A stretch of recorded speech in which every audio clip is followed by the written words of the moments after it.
Good day, everyone. This is Sydney Lefofe of SR Podcast. I'm very excited again to be sharing information with you, the information that is meant to change your life and make you better. Today we are on another important topic, the what if disease. Many a times we ask ourselves these questions. What if I fail? What if I'm not good enough? What if things that I want don't turn out the way I want? And there are fears which paralyze us into inactivity. And as much as we wish things could be different and we could experience life in a different way, as long as we are asking ourselves these questions, they may lead us into paralysis or they may paralyze us into inactivity. As much as we are aware of the causes of physical paralysis, we need to be aware of the causes of mental paralysis, which shackle us or bind us into a life of mediocrity, or where we don't experience life the way we want. We are getting into a very important quotation or quote by Albert Einstein. Insanity is doing the same thing over and over and expecting different results. That witticism or a remark that is both clever and humorous, which is associated with Albert Einstein, as quoted by Frank Wilczek on Quanta magazine of September 23rd, 2015. According to one of the greatest scientists of all times, something has to always change if we desire the results to be unpredictable. Otherwise, if it has to be the same thing repeated several times, the results can be predicted and will always be close to the truth. If at all we wish to experience life differently, we need to pay a particular attention to our actions, which are inputs which influence the way our lives pan out, which are the outputs. If our feeders are the same, our outputs or outcomes are going to be the same. The what if disease. And according to our learned friend, Dr. Susan Yats, who is a clinical psychologist and neuropsychologist, the what if syndrome is a mental trap which is not helpful. We need to be aware of the what if syndrome or the what if disease. It's a mental trap. It will entrap us into inactivity and ineffectiveness. And the examples, like I said, what if I fail? What if I'm not good enough? And we can generate the worst case scenarios in our imagination, and it can be very terrifying. Dr. Yats stated that we need to recognize the subtle danger of these thoughts, which produce self-pity and fear. And we need to make a conscious decision to dump them off somewhere. We need to trash these thoughts. Otherwise, they are going to trap us and we are going to be ineffective. And we are going to be led into inactivity. We don't need to be stuck. We need to change and do things differently so that we can get different results. According to Scott Mars, neuroscience research teaches us that uncertainty registers in our brain, much like an error does. We need to be aware. Every time we ask ourselves the what if questions, we go into uncertainty. And every time we anticipate change, we are uncertain of the outcome. And in our brains, this thing registers as an error code, and we need to correct it before we can feel comfortable again. So we would rather not have that hanging out there if we can avoid it. It is very important for us to put life into perspective every time we ask ourselves the what if questions, at the end of the day, life is not characterized by assumptions. We can't predict the outcomes if we don't try to change the inputs. By asking ourselves this pessimistic what ifs, you are letting the possibility that something might go wrong interrupt your reality and rational thinking. Every time we ask ourselves the what if questions, we are denying ourselves to be rational and to be realistic, because it doesn't necessarily mean if we ask ourselves, what if I fail, we are going to fail. It is just a fear that came and we expressed it with what if question. We have always justified it as being careful or being risk averse. So, but in reality, it's us being irrational and worrisome when we shouldn't be. We need to understand this thing and we need to process it properly. The what if syndrome or the what if disease is very irrational, and we worry on things we shouldn't worry about. As much as change is uncomfortable and disturbing, it is inevitable if we wish to see an improvement in anything concerning us. We just have to enjoy the discomfort for change to come, or we enjoy the comfort of our comfort zones and enjoy the pain of hardships that comes as consequences of being in the wrong places of unfulfillment. It is painful to know that things could be different. If I could have done things differently, this should be motivation enough to at least try to allow necessary changes, or at least die trying, because we don't want to be at the end of our lives with lots of regrets. It is very important for us to understand that we don't need to be at the end of our lives with the regrets just because we allowed the what if disease or the what if syndrome to paralyze us into inactivity and ineffectiveness. We don't need to do that to ourselves. Change is inevitable. We need to change. We need to do things differently if we desire different results. The fear of change or metaphysiophobia is real as much as unfulfillment is real. We need to be cognizant of that. The fear is real, and unfulfillment or unfulfilled dreams are real also. Many people know that change is necessary and mandatory, but most people just can't initiate and implement the necessary changes.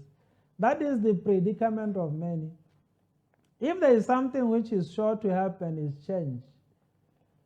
If we don't initiate change, change will happen anyway. This is very critical.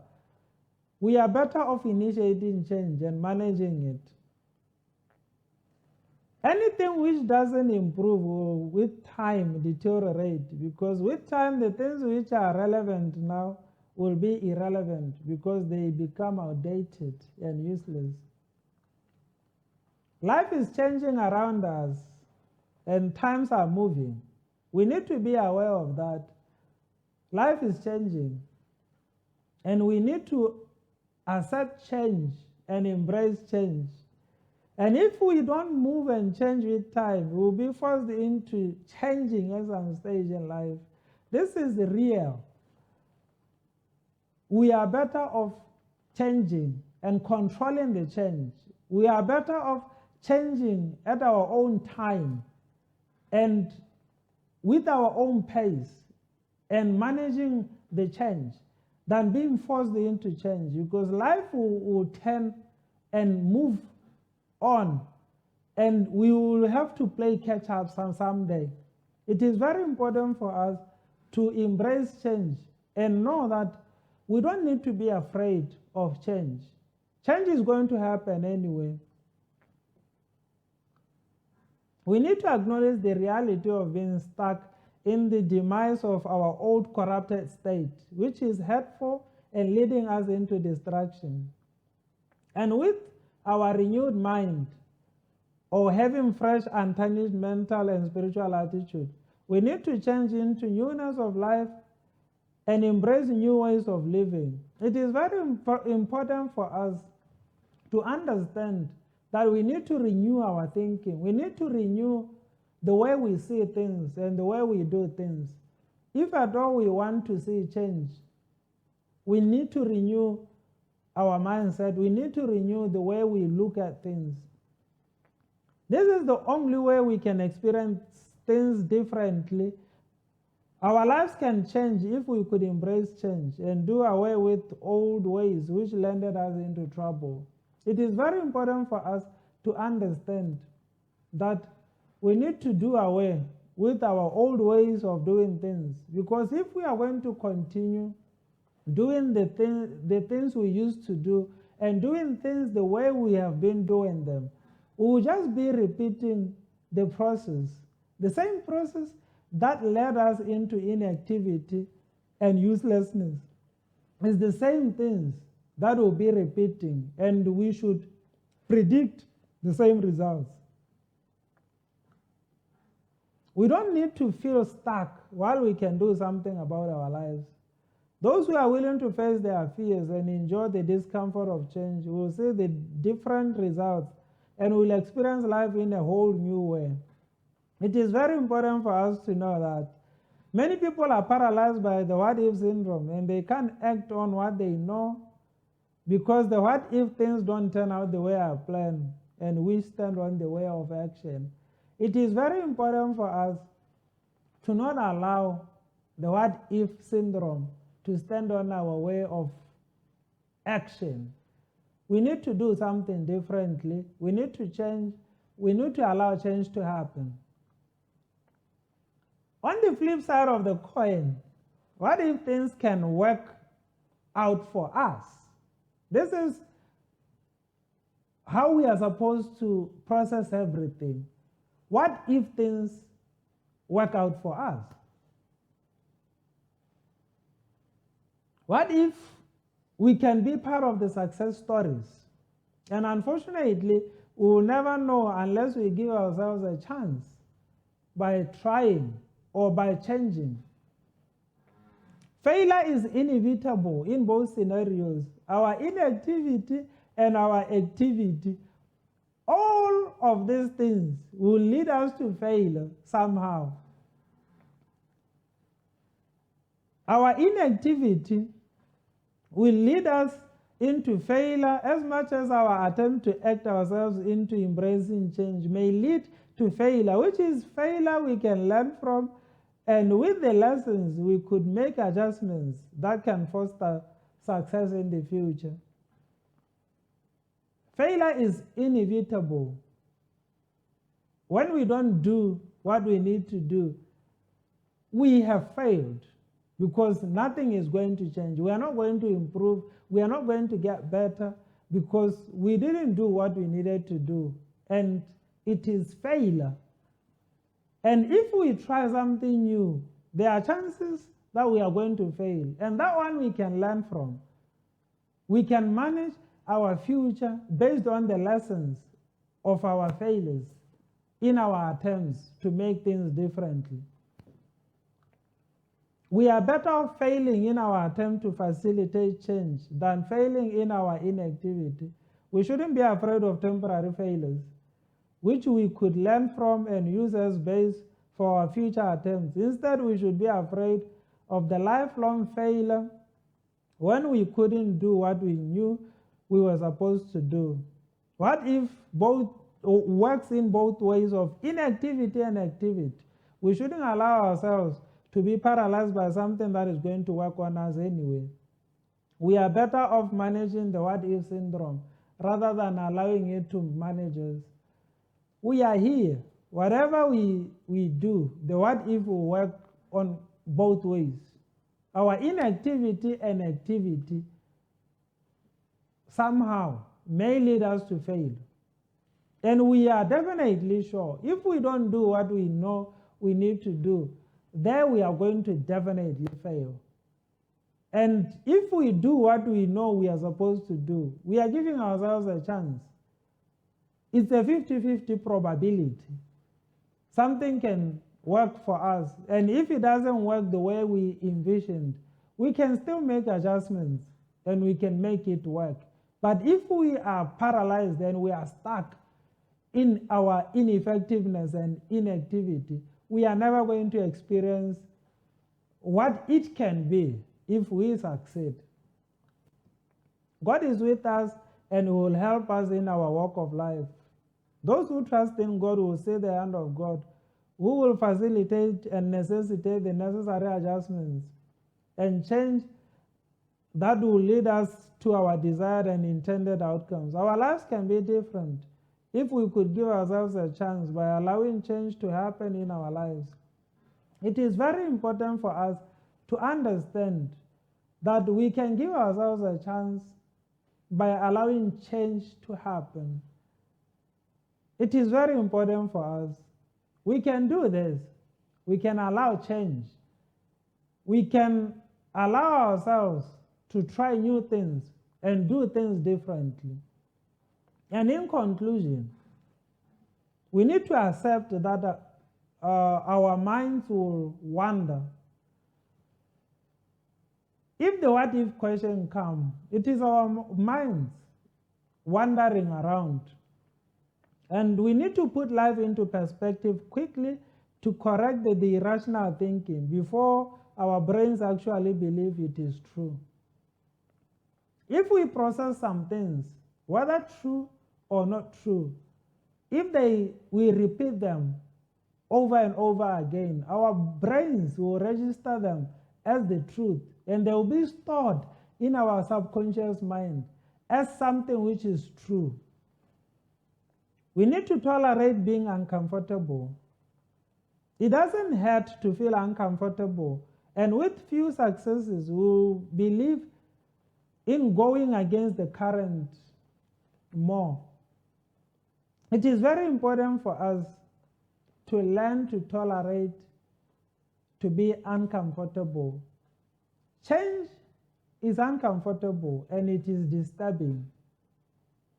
We need to be aware that it is okay to feel uncomfortable, and we need to act our way sometimes while we are still afraid and uncomfortable, because we can't succeed, we can't see the better results if we are going to always want to be comfortable. This thing is a limitation and it will shackle us into ineffectiveness. We need to learn our triggers. We need to know what brings about our fears. It is very important for us to know these are the things that will bring fear whenever I think and process some information. We need to learn to relax. It is very important for us to relax. We don't need to take everything serious. Sometimes we need to take life as an experiment. We are just exploring different possibilities. In most cases, if we know we need to be exploring different possibilities, we are going to relax a little bit. We know that even if we do something which is going to fail, we can learn from it and we can make adjustments, and we can know we are putting ourselves up for success. We can't succeed in life. We can't succeed if we are not going to give ourselves a chance to try different things. We don't need to allow the what if syndrome to shackle us and to capture us into inactivity and ineffectiveness. We really need to work on this thing. We need to allow ourselves to change. We need to do our best in doing things differently and allowing change to happen so that we can experience the life we have always wanted. We can do this. We can adjust, we can change, and we can live the lives that we want. We shouldn't allow fear to paralyze us. We shouldn't allow the what if question to paralyze us into inactivity. As long as we are going to be active and do things, we give ourselves a chance to succeed in life. Success can be all yours if we heal from the what if disease. Get healed. Thank you very much.